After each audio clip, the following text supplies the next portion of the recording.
इस वीडियो में हम पढ़ने वाले हैं 9th क्लास के लिए 9th क्लास को लेकर 9th क्लास का सैम्पल पेपर यानी प्रैक्टिस पेपर जो दिल्ली गवर्नमेंट ने इशू किया है गवर्नमेंट स्कूल के लिए। तो 24 और 25 के एग्जामिनेशन के लिए सोशल साइंस का रखेंगे। ये हिंदी और इंग्लिश दोनों में बाइलिंगुअल होगा। ठीक है, ये बाइलिंगुअल होगा। तो इस पेपर के अंदर हमारे पास 6 सेक्शंस हैं। तो A, B, C, D, E और F। ठीक है, तो हम इन सबको सॉल्व करेंगे, लेकिन हम सबसे पहले हम सेक्शन ए को सॉल्व कर रहे हैं। तो सेक्शन ए में हमारे पास होंगे multiple choice question. Total 20 question होंगे और हर एक जो होगा 1 मार्क्स का है। चलिए सॉल्व करते हैं। तो who was the propaganda minister of Hitler, यानी हिटलर का प्रचार मंत्री का क्या नाम था? हेमेसूट, गोल्बिलस, हिंडसबर्ग या जोसेफ। तो आपको बताना है कि इसके प्रचार मंत्री यानी प्रोपेगेंडा मिनिस्टर का क्या नाम था। आपके पास 4 ऑप्शन है। तो इसके जो प्रोपेगेंडा मिनिस्टर थे इनका नाम था गोबेल्स, यानी कि बी ऑप्शन जो है ये सही है। B option is correct. तो आप जब भी अपने आंसर शीट के अंदर जैसे आंसर शीट है आपकी, और इसके अंदर आप जब भी मार्जिन लाइन के पास ये ऑप्शन लिखते हैं तो आप ऐसे लिखेंगे कि क्वेश्चन नंबर फर्स्ट जो है इसका आंसर जो बी है, और बी के साथ ये पूरा लिखेंगे जो यहाँ लिखा हुआ है। ये पूरा का पूरा उठाकर ऐसे एज इट इज आपको वहां पर पेस्ट करना है। तो जोसेफ ग्लोब जो है नाजी जर्मनी प्रचारक था, और ये नाजी विचारधारा से के प्रसार में महत्वपूर्ण भूमिका निभाई। तो जो जोसेफ गोबेल्स जो था वो मिनिस्टर था, प्रोपेगेंडा मिनिस्टर नाजी गवर्नमेंट का। ठीक है, और ये जो हिटलर के लिए इसने बहुत ज्यादा झूठे प्रचार किए। तो the two statements are given below assertion and the reasoning. ठीक है, आपको ये दोनों स्टेटमेंट पढ़नी है और फिर इसके बाद हमें इनमें जवाब देना है। तो पहला पढ़ते हैं हम स्टेटमेंट। कह रहा है socialist oppose the private property. तो सोशलिस्ट जो है वो प्राइवेट प्रॉपर्टी को अपोज करते हैं, तो ये बिल्कुल सही है। Property holder think only about personal gain. तो जो प्रॉपर्टी होल्डर है ये सिर्फ अपने बारे में सोचते हैं। ठीक है, तो ये भी सही है। अगर हम हिंदी में पढ़ लेते हैं इसे, समाजवादी निजी संपत्ति का विरोध करते हैं। ठीक है, तो ये सही है। संपत्तिधारी व्यक्ति सिर्फ निजी फायदे के विषय में सोचते हैं। ठीक है, तो आइए इसके आंसर की तरफ चलते हैं। तो इसका आंसर होगा ए। ठीक है, तो इसके अंदर ये है कि बोथ, यानी कि हमारे दोनों जो चीजें हैं वो ट्रू है, यानी कि दोनों जो लाइंस जो हमारे दी गई है वो दोनों ही सही है। आर भी करेक्ट है, और ये जो है ए जो है वो उसका एक्सप्लेनेशन है। किस सेंस में एक्सप्लेनेशन है ये देखते हैं। तो समाजवादी यानी कि सोशलिस्ट जो है वो ये मानते हैं कि जो प्रॉपर्टी है वो निजी यानी कि प्राइवेट नहीं होनी चाहिए। They are against the private property. ठीक है, और वो प्राइवेट प्रॉपर्टी के अगेंस्ट हैं, और ये मानते हैं कि जो प्रॉपर्टी होल्डर्स होते हैं वो क्या करते हैं, सिर्फ अपने बारे में सोचते हैं, वो सोसाइटी के बारे में नहीं सोचते। तो इसलिए जो सोशलिस्ट हैं उनका मानना है कि प्रॉपर्टी जो है वो प्राइवेट नहीं होनी चाहिए, और ये जो है वो सोसाइटी की होनी चाहिए। तो समाजवादी मानते हैं कि जो निजी संपत्ति है वो क्या असमानता पैदा करती है, यानी कि अमीर और गरीब के बीच में विभेद करती है। अमीर और गरीब इससे बढ़ते हैं। तो सामाजिक कल्याण की तुलना में व्यक्तिगत लाभ को प्राथमिकता देती है, यानी कि ये क्या करती है, प्रायोरिटी होती है उनकी वो पर्सनल प्रॉफिट होता है। ठीक है, जो प्राइवेट प्रॉपर्टी वाले होते हैं उनकी जो पर्सनल प्रॉफिट जो होता है वो उसको ज्यादा मैटर करता है उनके लिए, ना कि सोशल वेलफेयर। तो जो सोशलिस्ट होते हैं वो सोशल वेलफेयर की बात करते हैं। Who sought to build a cooperative community called the New Harmony in Indiana यानी USA। तो किसने इंडियाना यानी कि अमेरिका की बात कर रहे हैं मैं नया समन्वय न्यू हार्मनी नाम से एक नए तरह के समुदाय की रचना की? तो वो कौन थे? कार्ल मार्क्स, ठीक है, जार निकोलस या स्टालिन या Robert Owen. Karl Marx, tsar Nicholas, Stalin या रॉबर्ट ऑनवे। तो इसका करेक्ट आंसर है रॉबर्ट ऑनवे। तो रॉबर्ट ऑनवे ने अमेरिका में Robert Owen was the socialist social reformer who aimed to establish a upon utopian community promoting the equality and the cooperation. तो Robert Conway ने एक सामाजिक सुधारक थे जिन्होंने क्या किया, समानता और सहयोग को बढ़ावा देने के लिए एक आदर्श समाज, आइडियल सोसाइटी, ठीक है, यानी कि वो एक न्यू हार्मनी नाम से एक नई आइडियल सोसाइटी बनाना चाहते थे। नेक्स्ट चलते हैं, फोर्थ क्वेश्चन। तो ये फिल इन द ब्लैंक्स है, इसके अंदर हमें फिल करना है। तो dash was the ruler of Russia and its entire empire in 1914। तो 1914 में रूस और दूसरे साम्राज्य पर डैश का शासन था। तो कौन थे वो? जार निकोलस 1, 2, 3 या 5? जार निकोलस 1, 2, 3 या फिर 5वां? तो ये थे जार निकोलस 2। तो 1970 की क्रांति से पहले रूस के सम्राट, अंतिम सम्राट जो जार निकोलस द्वितीय थे, ठीक है। तो 1914 तक इनके पास पूरे साम्राज्य पे इनका शासन था। 1917 में एक रिवॉल्यूशन होता है जिससे इनको हटा देते हैं, ठीक है, इनको गद्दी से हटा दिया जाता है 1917 में रशियन रेवोल्यूशन के अंदर। तो फिफ्थ क्वेश्चन की तरफ चलते हैं। Identify the river on the basis of the following information and choose the correct option.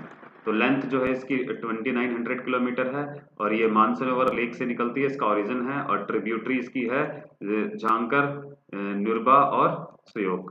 तो ये कौन सी रिवर है, किसकी रिवर की बात की जा रही है? सतलुज की बात की जा रही है, सिंधु की बात की जा रही है, गंगा की बात की जा रही है, ब्रह्मपुत्रा की बात की जा रही है? एक बार ऐसे हम हिंदी में पढ़ते हैं फिर इसके आंसर की तरफ चलेंगे। तो दी गई जानकारी के आधार पर नदी की पहचान कीजिए और किन्हीं सही विकल्प का चयन कीजिए।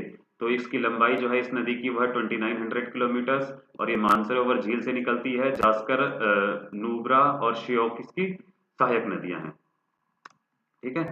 तो इस नदी का नाम बताना है, ये सतलज है या सिंधु है, गंगा है या ब्रह्मपुत्रा है? तो देखो मानसरोवर जो एरिया है वो अभी तिब्बत यानी चाइना के कंट्रोल में चला जाता है, ठीक है। तो यहाँ से जो नदी निकल रही है, ठीक है, ये यहाँ से नदी निकल रही है वो हम अभी देख सकते हैं, ये सिंधु नदी की तरफ से, ठीक है, Indus river is origin from the lake Mansarovar and flow through the India to Pakistan. तो ये मानसरोवर से निकल के ये भारत में 30% और पाकिस्तान की तरफ 70% की तरफ बह जाते हैं, ठीक है। कुछ इस तरह का रेशियो देखने को मिलता है, यानी ज्यादातर जो हिस्सा है इसका वो पाकिस्तान की तरफ चला गया है। चलिए नेक्स्ट चलते हैं। The Luni river flow through. तो लूनी रिवर किस तरफ से बहती है? नॉर्दर्न प्लेन से, पेनिसुलियन प्लेन से, वेस्टर्न घाट से और इंडियन डेजर्ट से। तो लूनी नदी बहती है कहाँ से? उत्तर मैदान में, प्रायद्वीप में, पश्चिमी घाट में या भारतीय मरुस्थल में? तो लूनी नदी जो है वो इंडियन डेजर्ट से होके जाती है, यानी कि डी ऑप्शन, भारतीय मरुस्थल से होके निकलती है। तो the Luni river is the seasonal river flowing through the Rajasthan's Thar desert। तो थार डेजर्ट में ये लूनी नदी बहती है और ये सीजनल यानी कि मौसम के अकॉर्डिंग बहने वाली नदी है, एक मौसमी नदी है, ठीक है, थार मरुस्थल से होकर बहती है। और ये है मैच द कॉलम है ए और बी, ठीक है। तो अरुणाचल प्रदेश, केरला, बिहार, और ये बता रहे हैं हाईएस्ट पॉपुलेशन डेंसिटी कहाँ है और लोएस्ट पॉपुलेशन डेंसिटी कहाँ है, हाईएस्ट लिटरेसी रेट कहाँ है, ठीक है। तो आप ऐसे ही कर सकते हो कि भाई हाईएस्ट लिटरेसी रेट जो है हमारे केरला के अंदर है, बिहार के अंदर हाईली पॉपुलेशन डेंसिटी है, अरुणाचल प्रदेश के अंदर जो है वो लोएस्ट पॉपुलेशन डेंसिटी है, और सॉरी बिहार में ज़्यादा है और अरुणाचल में कम पॉपुलेशन डेंसिटी है, केरला के लोग सबसे ज़्यादा लिटरेट हैं, ठीक है। तो इसके अकॉर्डिंगली आप इसके अंदर आंसर ढूंढ सकते हैं कि जैसे आप देखेंगे ए का थर्ड, तो ए का थर्ड कहाँ है ये आप इसमें देख सकते हैं। फिर इसके बाद आप ए का थर्ड लगा सकते हैं एंड देन बी का first, know that is not correct, ठीक है, ये नहीं, ये सही नहीं होगा, ए का सेकंड होना चाहिए, ओके। तो ए का सेकंड यानी इसमें भी है और इसमें भी है, दोनों में ए का सेकंड आ रहा है। तो हम देखेंगे बी का क्या होना चाहिए? थर्ड, तो बी का थर्ड है लास्ट वन, तो so D is the correct answer. तो इसमें हिंदी में देखते हैं इसे, अरुणाचल प्रदेश में क्या है? तो अरुणाचल प्रदेश में सबसे कम जनसंख्या वाले लोग रहते हैं, ठीक है, और सॉरी केरल के अंदर सबसे ज्यादा साक्षरता वाले लोग रहते हैं और बिहार जो है वो सबसे अधिक घनी आबादी वाला राज्य है। तो अरुणाचल अरुणाचल में हम देखेंगे अरुणाचल प्रदेश यानी कि ए के साथ क्या होना चाहिए, ए के साथ होना चाहिए सबसे कम जनसंख्या वाला राज्य, तो ए जो है वो डिनोट करता है सेकंड को। और बी के साथ क्या होना चाहिए, बी जो बी है केरल, केरल के साथ थर्ड नंबर का आना चाहिए क्योंकि यहाँ पर सबसे अधिक साक्षरता दर यानी ज्यादा पढ़े लिखे लोग हैं। और सी जो है बिहार, बिहार में सबसे अधिक जनसंख्या है, तो ये करेक्ट ऑप्शन रहेगा। तो आप इसमें देख सकते हैं ए में सेकंड, बी में थर्ड और सी में फर्स्ट, तो it is correct answer D. तो अरुणाचल प्रदेश में सबसे कम जनसंख्या है, केरल में सबसे ज्यादा साक्षरता है और बिहार में सबसे कम पॉपुलेशन डेंसिटी, सबसे ज्यादा population density. Read the following information and choose the correct term for it. So citizen have complete freedom to follow any religious, but there is no official religion. Government treat all religion, beliefs and practices with equal respect. So ये किस तरह का देश होगा? तो citizen have the complete freedom to follow any religion, यानी कि आप कोई भी धर्म मान सकते हो, but there is no official religion, पर सरकार का कोई धर्म नहीं होगा। तो government treat all religion, beliefs and practices with equal respect. तो गवर्नमेंट की नजर में सारे जो रिलीजन्स हैं वो इक्वली रिस्पेक्टेबल हैं। तो इसके ऑप्शंस दे रखे हैं, कैसा ये इस तरह के स्टेट को हम क्या कहेंगे, Republic state, secular state, sovereign state या जस्टिस स्टेट। हम पहले एक बार हिंदी में पढ़ लेते हैं, फिर इसके बाद इसका आंसर बताएंगे। तो निम्नलिखित जानकारी को पढ़िए और उसे सही परिभाषित शब्द का चयन कीजिए। नागरिकों को किसी भी धर्म को मानने की पूर्ण स्वतंत्रता है, लेकिन कोई धर्म आधिकारिक नहीं है। सरकार सभी धर्म और मान्यताओं के आचरण को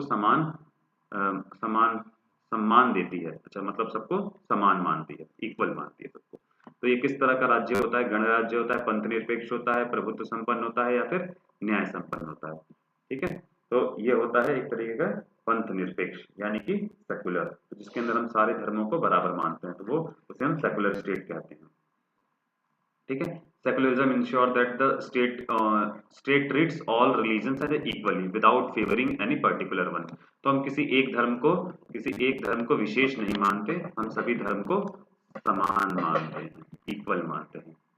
ठीक है, हम सबको समान मानते हैं, तो सबकी समानता सुनिश्चित करना एक सेकुलर स्टेट की निशानी है, यानी कि सेकुलर देश की निशानी होती है। How many seats are reserved for the schedule caste in Lok Sabha? तो लोकसभा के अंदर कितनी अनुसूचित जाति यानी कि एससी के लिए सीटें जो हैं वो रिजर्व हैं या आरक्षित की गई हैं। ठीक है, तो ये बताना, ये 69 है, 79 है, 89 है या 99 है। ठीक है, तो ये है हमारे पास 79, तो B is the correct answer. तो बी जो है वो सही है, हमने 79 सीट्स जो है वो शेड्यूल कास्ट के लिए लोकसभा में रिजर्वेशन दे रखा है। तो अनुसूचित जाति के प्रतिनिधित्व के लिए संविधान ने लोकसभा में 79 सीटें की रखी हुई हैं। अभी 543 टोटल सीटें होती हैं, आप उसमें से 79 जो है वो एससी कम्युनिटी के लिए रिजर्व की हुई है बाय कॉन्स्टिट्यूशनली। तो the two statements are given below. हाँ, फिर ये एसोसिएशन और रीजनिंग का सवाल है, रीजन का सवाल है। तो उसमें पहला एसोसिएशन क्या कह रहा है, Amnesty International is an organisation for human right organisation. तो एमनेस्टी इंटरनेशनल जो है वो एक इंटरनेशनली ह्यूमन राइट्स ऑर्गेनाइजेशन है, और Guantanamo bay was controlled by American navy. तो एक बार इसे हम हिंदी में पढ़ लेते हैं, फिर इसके आंसर की तरफ चलेंगे। एमनेस्टी इंटरनेशनल एक अंतर्राष्ट्रीय मानव अधिकार संगठन है और गांतीनामो बे पर अमेरिकी नौसेना का नियंत्रण है। तो क्या ये दोनों बातें सही हैं? तो ए और बी आर द ट्रू और R is the correct explanation of A. तो आर और ए के अंदर कोई, अगर ये दोनों बातें सही भी हैं तो आर और ए के बीच में कोई हमें डायरेक्ट रिलेशन तो मिल नहीं रहा है। तो ए और आर जो हैं वो ट्रू हैं, but R is not correct explanation of A. हो सकता है कि दोनों बातें जो हैं इंडिपेंडेंटली सही हो, बट आर और ए के बीच में कोई रिलेशन नहीं है। और सी ऑप्शन क्या कह रहा है हमारे लिए कि A is correct but R is incorrect, A is incorrect but R is correct. तो हम इसके आंसर की तरफ चलते हैं। तो आंसर में क्या है हमारे पास ए, यानी both reasons are true and the reasons is R reason is correct explanation of A. तो एमिनिटी इंटरनेशनल जो है वो क्या है, मानव अधिकार पर कार्य करने वाला एक संगठन है। तो एमिनिटी इंटरनेशनल को हम ये मान सकते हैं कि वो क्या है, जो वर्क करता है ह्यूमन राइट्स पे। एंड जो गुंटिनो गामंत नामो बे जो है वो एक विवादास्पद हिरासत केंद्र था। ठीक है, तो ये एक डिटेंशन सेंटर था जिसके अंदर 9/11 के बाद जो चीजें हुई, 9/11 के बाद जिन लोगों को भी गिरफ्तार किया गया उनको रखा। 9/11 आप जानते ही होंगे कि एक टावर था जो वर्ल्ड ट्रेड सेंटर कहते हैं जिसे। तो यहाँ पर कुछ आतंकवादियों ने इसमें हवाई जहाज से इस पर हमला कर दिया था, यानी कोई हवाई जहाज हैक किया, इन्होंने एरोप्लेन हैक किया और इस जहाज पर टक्कर मार दी, जिससे बहुत सारे लोगों की मौत हो गई थी।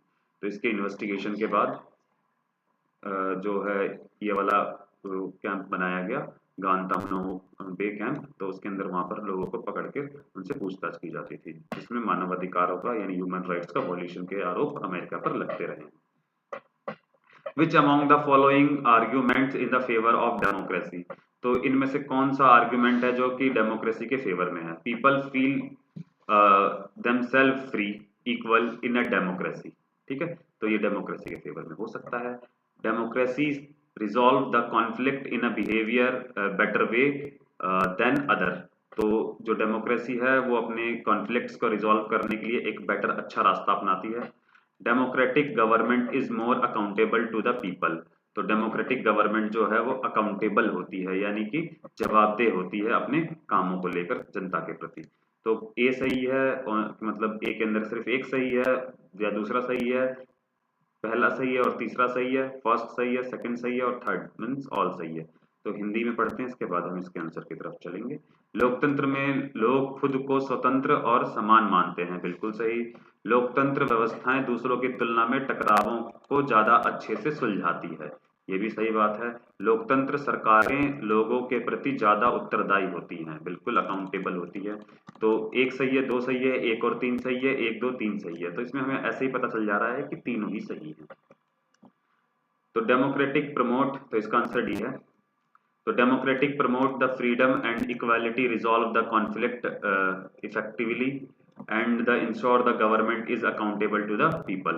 तो ये सारी बातें जो है डेमोक्रेसी के लिए सही हैं। लोकतंत्र जो है समानता और स्वतंत्रता को बढ़ाता है, संघर्षों को अच्छे ढंग से हल करता है, सरकार के प्रति जवाबदेही, सरकार की जवाबदेही लोगों के प्रति होती है। तो 12th क्वेश्चन की तरफ चलते हैं। Who among the following is a part of the political executive? तो पॉलिटिकल एग्जीक्यूटिव का पार्ट कौन होता है इनमें से? District collector, secretary of minister of home affairs, home minister, director general of police. तो राजनीतिक कार्यपालिका का हिस्सा कौन है? जिलाधीश, गृह मंत्रालय का सचिव, गृह मंत्री या फिर पुलिस। तो जैसा कि हम जानते हैं कि पॉलिटिकल जो एग्जीक्यूटिव होती है इसके अंदर मिनिस्टर्स होते हैं।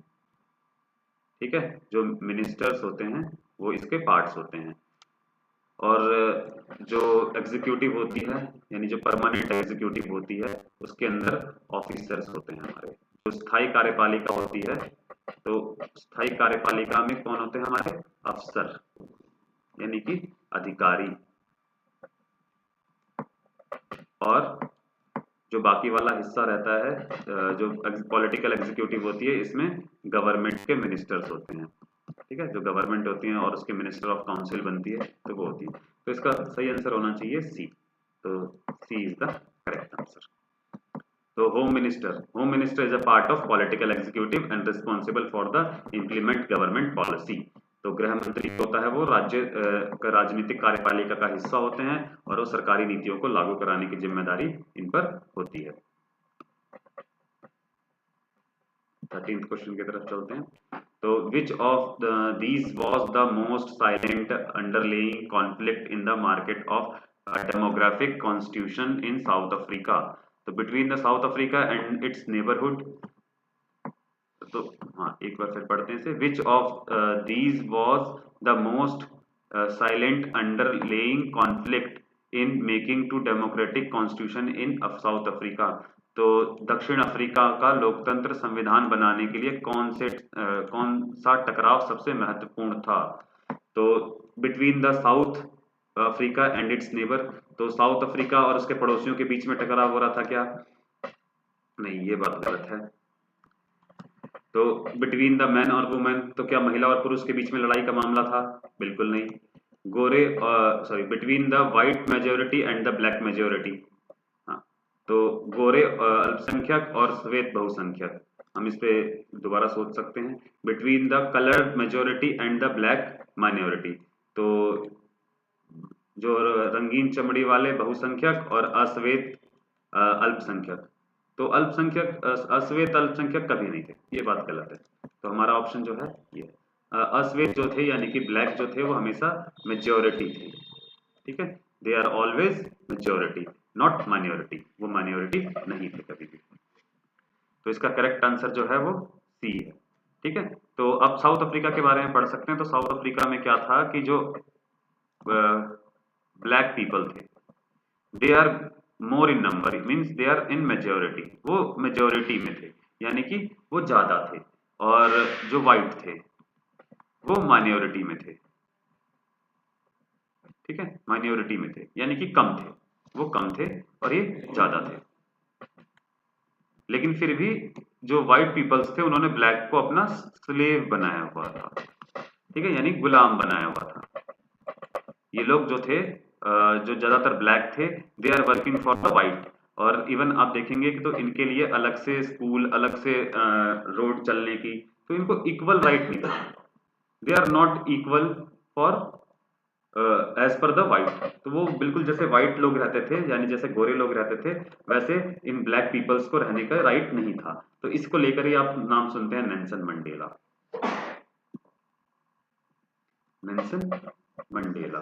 तो जो नेल्सन मंडेला का आपने नाम सुना होगा, ठीक है, तो ये उसी को लेकर रंग भेद के खिलाफ, ठीक है, रेसिज्म के खिलाफ कि उन्होंने वहां पर आवाज उठाई, और उसके बाद वहां पर उनको फ्रीडम मिली,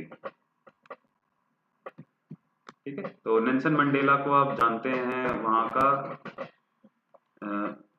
वहां का जो है गांधी भी कहा जाता है कि दक्षिण अफ्रीका के गांधी जो है वो नेल्सन मंडेला है। नेल्सन मंडेला ने उनको फ्रीडम फ्रीडम दिलाई, जैसे गांधी जी ने भारत को फ्रीडम दिलाई। तो इस तरह से वहां पर उन्होंने भी सत्याग्रह किया, तकरीबन 28 साल जेल में रहे। तो हम आ चुके हैं नेक्स्ट क्वेश्चन की तरफ, 14th क्वेश्चन की तरफ। तो which among the following is not a member of constitution assembly of India. तो ये बताना है कि इनमें से कौन जो थे वो कॉन्स्टिट्यूशन ऑफ असेंबली यानी कि जो संविधान सभा बन रही थी उसके सदस्य नहीं थे। तो डॉक्टर भीमराव अंबेडकर, तो भीमराव अंबेडकर तो थे, जैसा आप जानते हैं, वही संविधान जो लिखने का काम किया, जो ड्राफ्टिंग का काम किया, यानी कि संविधान को फाइनली तौर पर लिख के दिया, वो कौन थे? वो डॉक्टर भीमराव अंबेडकर थे। Rajendra Prasad was the president of constitution assembly. तो वो तो प्रेसिडेंट थे, तो मतलब मेन पार्ट वही थे, ठीक है। अब जसपाल सिंह और लॉर्ड कैनिंग, तो जसपाल सिंह और लॉर्ड कैनिंग, तो हम जैसे जान सकते हैं कि लॉर्ड कैनिंग ही हमें सबसे अलग नाम दिख रहा है, ठीक है, लॉर्ड कैनिंग। तो ये अंग्रेज थे, हमने किसी अंग्रेज की मदद नहीं ली, हमने अपना संविधान जो है वो खुद से बनाया है, ठीक है। तो इसका ऑप्शन होगा डी। तो Lord Canning was a British governor general, not member of the Indian constitution assembly. तो वो क्या थे? वो गवर्नर जनरल रहे हमारे, मतलब गवर्नर जनरल रहे ब्रिटिश इंडिया के, और वो भारत के संविधान सभा का हिस्सा नहीं थे। तो इंडियन कॉन्स्टिट्यूशन जो है जनरली जो है वो इंडियन के द्वारा ही बनाया गया, ठीक है। तो उसके लिए हमने किसी बाहर से मदद नहीं ली है। हालांकि हमने कोई बाहर से कई संविधानों के को पढ़कर उसके बारे में जो अच्छी चीजें थी उसको हमने अपने अंदर, अपने संविधान के अंदर लिखी है, उन बातों को लिखा है, ठीक है। चलिए हम, which of the following is an example of the primary sector activity. तो जैसा कि आपको पता है 3 सेक्टर होते हैं, प्राइमरी, सेकेंडरी एंड टर्शरी। तो हमें बताना है कि प्राइमरी सेक्टर का एक्टिविटी कौन सी है, एक एग्जांपल बताना है कि कौन सा इन चारों में से प्राइमरी सेक्टर का एग्जांपल है। तो निम्नलिखित में से कौन सा प्राथमिक क्षेत्र का एक गतिविधि का उदाहरण है? तो पहला insurance, not insurance is a service sector, ठीक है। ट्रेड इज ऑल्सो ना सर्विस सेक्टर, ठीक है। तो ट्रेड भी क्या है? सर्विस सेक्टर है। Banking is also a service sector, तो ये भी एक सेवा क्षेत्र है। तो ये सेवा क्षेत्र है, ठीक है, ये भी सेवा क्षेत्र है। तो बचा क्या? खनन, माइनिंग, ठीक है। तो माइनिंग इज जो है करेक्ट आंसर होगा। और ये क्या है, ये प्राथमिक क्षेत्र है। ठीक, mining involve the natural resources, so it is a primary sector. तो जो भी नेचुरल रिसोर्सेज से जुड़ी हम बातें करते हैं, ठीक है, जो हम भी नेचुरल रिसोर्सेज से जुड़ी बात करते हैं, जो प्राकृतिक चीजों से जुड़ी बात करते हैं, वो सारी चीजें होती हैं प्राइमरी सेक्टर, यानी कि प्राथमिक क्षेत्र। चलिए नेक्स्ट चलते हैं, नेक्स्ट क्वेश्चन की तरफ, 16th क्वेश्चन। तो the work force population include those people whose get age is between, तो ये बताना है कि जो श्रम बल होता है, यानी कि वर्क फोर्स, तो वर्क फोर्स मतलब जो काम करने वाले हैं, ठीक है, जो काम करने वाले लोग हैं, इनको हम कौन सी एज तक के लोगों को मानते हैं? 15 to 59, 18 to 60, 21 to 59 या 24 to 60। तो 15 से 69 साल, 59 साल वाले, 18 से 60 साल वाले, 21 से 59 साल वाले, या 24 से 60 साल वाले। तो जैसा कि आपको पता है रिटायरमेंट की एज कितनी होती है, 60, ठीक है। तो इसका करेक्ट आंसर क्या है, 15 to 59, ठीक है। तो A is the correct answer, 15 to 59। तो आप जैसे जानते हैं कि 60 के प्लस जो भी लोग हो जाते हैं उनको हम रिटायर्ड कर देते हैं, ठीक है, रिटायरमेंट दे देते हैं उनको और वो फिर पेंशन पर जाते हैं। तो जो 15 से लेके 59 साल के लोग रहते हैं वो क्या मानते हैं, वर्क फोर्स का हिस्सा, यानी कि जो काम कर सकते हैं, उनको कार्यशील जनसंख्या मानते हैं। और बाकी जो होते हैं 14 साल से नीचे वाले, फिर आप बोलेंगे 14 साल से नीचे वाले, तो 14 साल से नीचे वाले को हम चाइल्ड मान लेते हैं। चाइल्ड लेबर यही होती है अगर आप 14 साल से नीचे वाले बच्चों को काम करवाएंगे तो। और 59 तक की आप जो होती है वो वर्केबल, जो काम कर सकते हैं लोग, वो होते हैं। और 60 प्लस जो हो जाते हैं वो सारे के सारे हम उनको मान लेते हैं कि वो क्या हो गए हैं, हमारे ओल्ड एज पर्सन्स।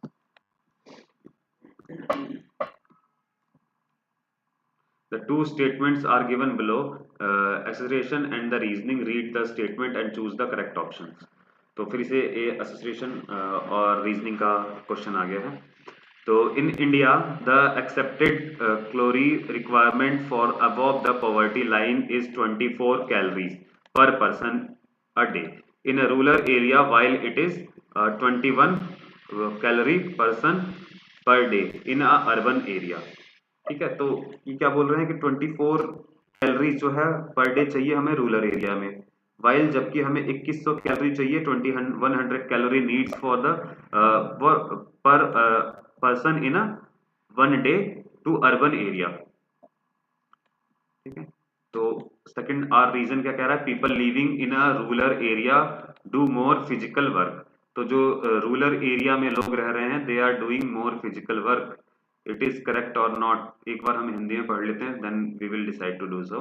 तो भारत में निर्धनता रेखा के ऊपर के ऊपर के लिए स्वीकृति कैलोरी आवश्यकता ग्रामीणों को 2400 कैलोरी प्रति व्यक्ति दिन है, जबकि नगर में रहने वालों को, यानी कि शहर में रहने वालों को 2100।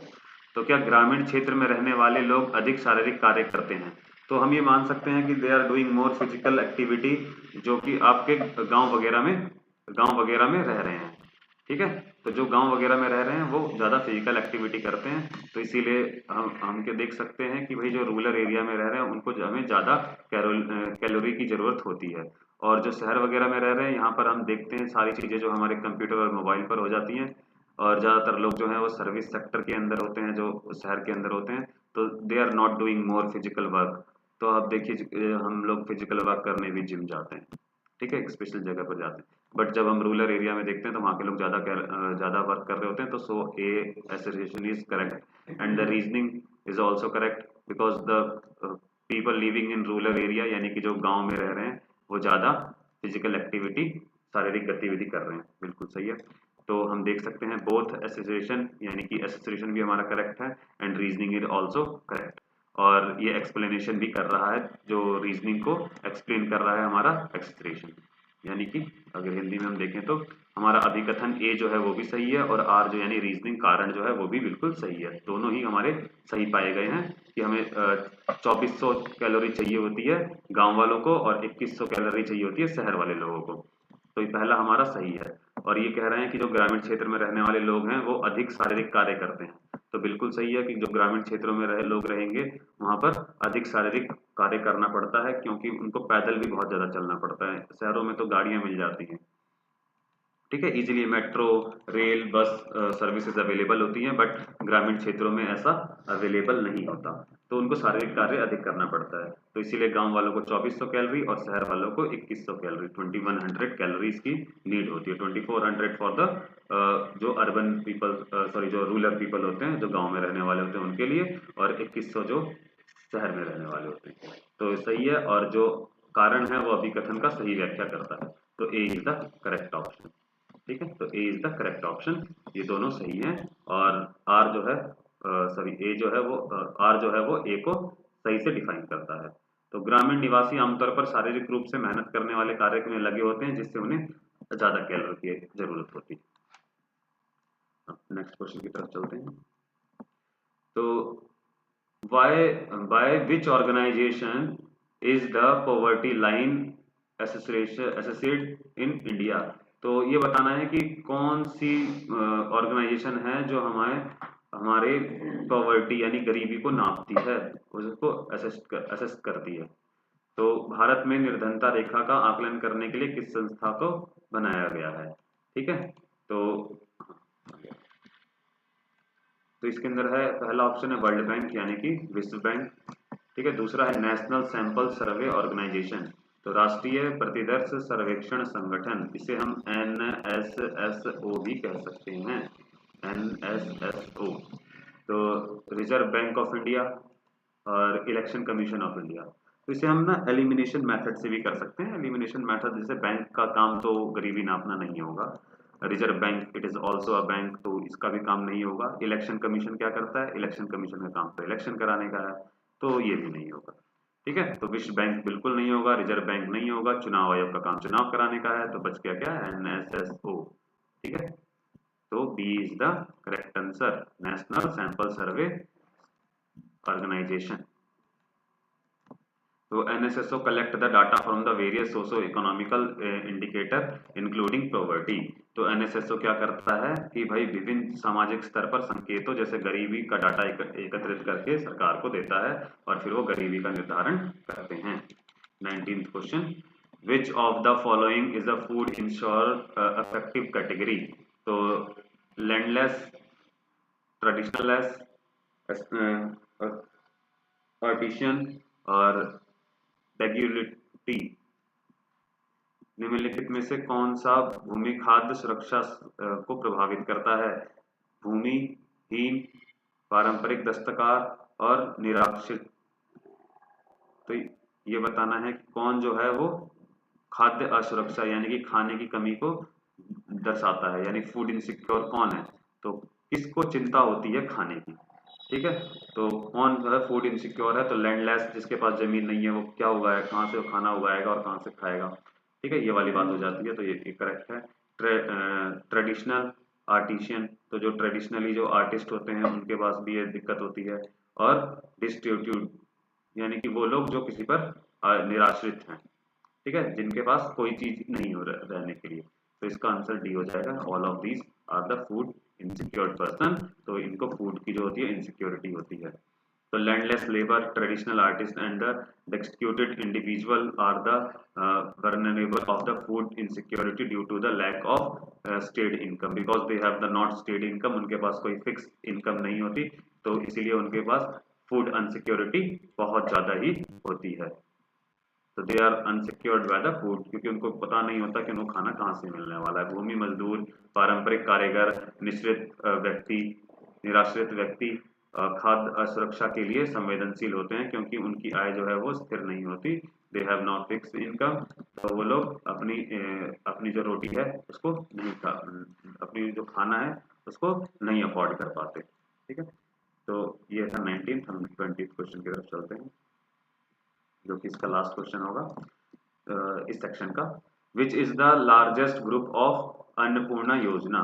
तो अन्नपूर्णा योजना के अंदर सबसे लार्जेस्ट ग्रुप जो है वो कौन है? तो हम अन्नपूर्णा योजना से अगर मतलब फायदा किसको हो रहा है, तो अन्नपूर्णा योजना का लाभ जो सबसे ज्यादा हम किसको इसके सहायता दे पा रहे हैं, तो A is poor, B is poorest of the poor, और C is indicate senior citizen and the universal. तो अन्नपूर्णा योजना जो है वो रिलेटेड है सीनियर सिटीजन्स को लेकर, ठीक है, यानी कि हम सीनियर सिटीजन्स को हम क्या करते हैं, फूड प्रोवाइड करवाते हैं इसके अंदर। और जो पुअर सीनियर सिटीजन्स हैं, तो यानी कि जो 59 से हमने पीछे पढ़ा अभी, तो 59 के जो लोग होते हैं उनको ये मिलता है। ये नेशनल ओल्ड एज इसके अंदर पेंशन स्कीम भी आती है, ठीक है, जो कि खाद्य सुरक्षा प्रदान करती है, फूड सिक्योरिटी प्रदान करती है, जो कि वृद्धजन है यानी कि जो बुजुर्ग लोग हैं, तो उनको हम उनको क्या मिलता है, फूड सिक्योरिटी से इसके द्वारा हम देते हैं उनको, ठीक है, जो हमारे वृद्धजन यानी कि बुजुर्ग लोग हो जाते हैं। तो ठीक है, ये था हमारे एमसीक्यू, जो हमारा सेक्शन ए था उसको हमने इसमें कवर किया है। जो हमारा प्रैक्टिस सेट है उसका सेक्शन ए, इसमें हमारे सारे एमसीक्यू क्वेश्चंस थे। इसके अलावा हमारे पास जो होंगे 3 मार्क्स के क्वेश्चन होंगे सेक्शन बी जो है वो हम एक अलग सेपरेट वीडियो के अंदर, सेपरेट क्लास के अंदर हम इसे कवर करेंगे।